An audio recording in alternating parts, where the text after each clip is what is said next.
Então, eu sou aluno da Universidade Estadual do Ceará, do curso de Ciência Biológica Polo Maranguá. Estou vendo uma disciplina chamada Embriologia e foi dividida aqui em equipes e eu fiquei com o tema segmentação em aves. Então, segmentação meroplástica. Devido à diferença na distribuição do vitelo, existem dois tipos de segmentação meroplástica, a discoidal e a superficial. Na segmentação meroplástica discoidal, as divisões ocorrem apenas na região da cicada, região da célula sem vitelo, formando-se um disco de células sobre a massa do vitelo. Esse tipo de segmentação ocorre nos ovos telolésticos. Aqui eu tenho uma representação em que nós temos aqui um ovo teloléstico, ou zigoto, com muita célula, isso na primeira clivagem.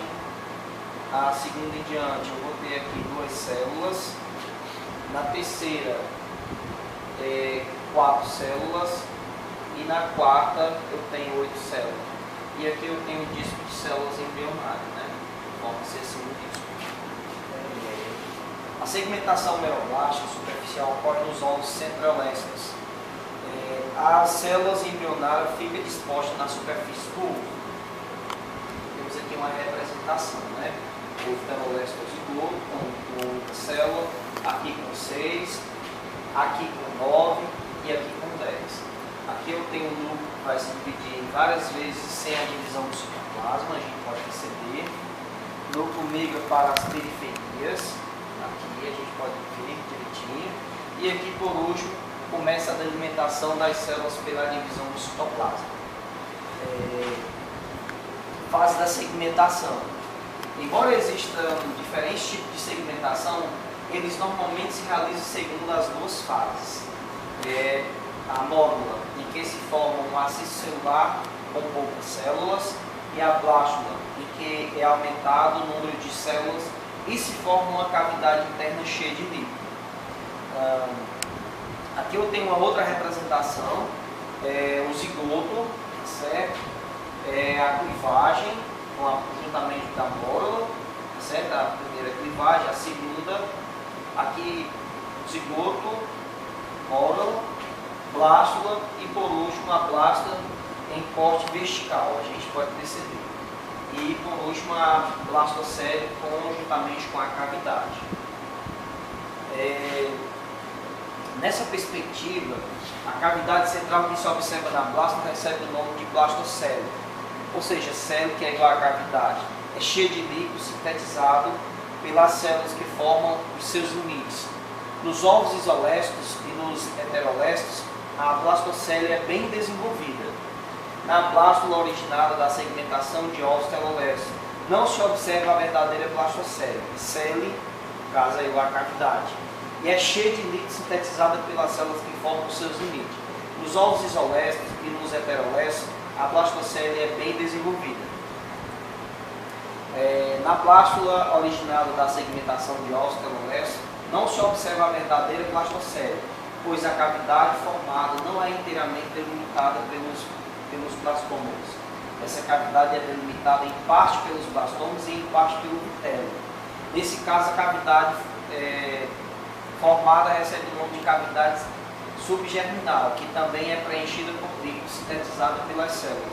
A blástula, que se forma a partir da segmentação dos ovos telolésticos, recebe o nome de discoblástula.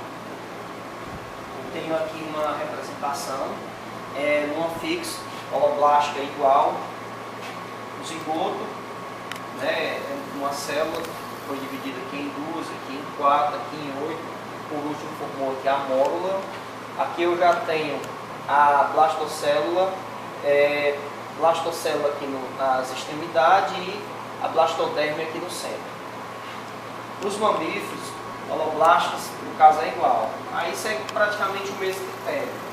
Zona pelúcida, que no caso uma célula, 2, 4, 8, a morula e a blastocisto. O blastocisto, aqui eu vou ter aqui nas extremidades o embrioblastos e por último aqui o trofoblasto. E aqui nos anfíbios, holoblástico é desigual. Aí aqui eu tenho o zigoto, uma única célula, 2, 4, segue o mesmo critério. No caso aqui eu vou ter 8 a mórula, a blastocélula, a blastoderme, e nesse caso a blastocélula e a blastoderme faz parte da blastocélula. E no caso o nosso objeto de estudo, que é exatamente o que se refere aos répteis e às aves, né?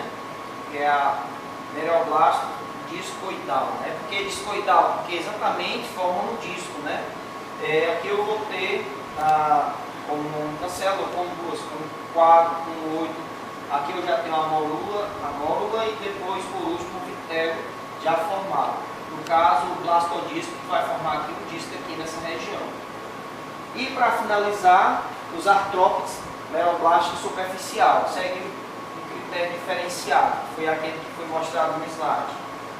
Com muita célula, aqui eu já tenho aqui com um total de 7, aqui com 12 ou mais, e por último, com uma quantidade bem significativa aqui nessa região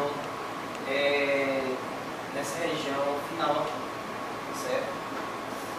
Então é isso que eu tenho aqui. Eles pediram para a gente representar um modelo pedagógico que o aluno de certa forma entendesse, né? Como se fosse a prática desse conceito. Aqui eu resolvi usar para fazer essa representação canetinha, tá aqui na minha canetinha,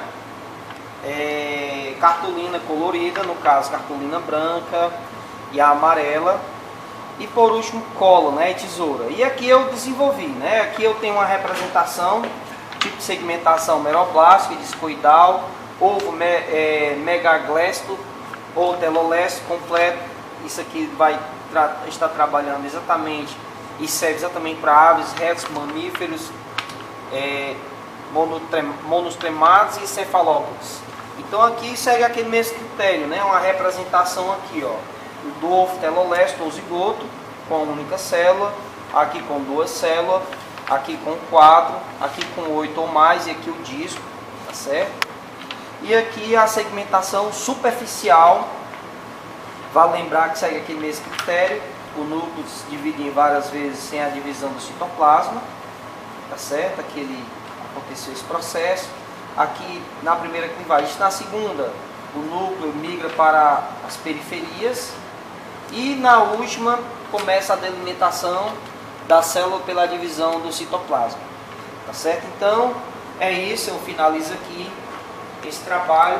Eu espero ter, de certa forma, ter contribuído com a disciplina e também ter conquistado a nota, né? No caso a minha nota de participação e consequentemente a nota final que equivale ao vídeo. Ok, é isso. Mas muito obrigado.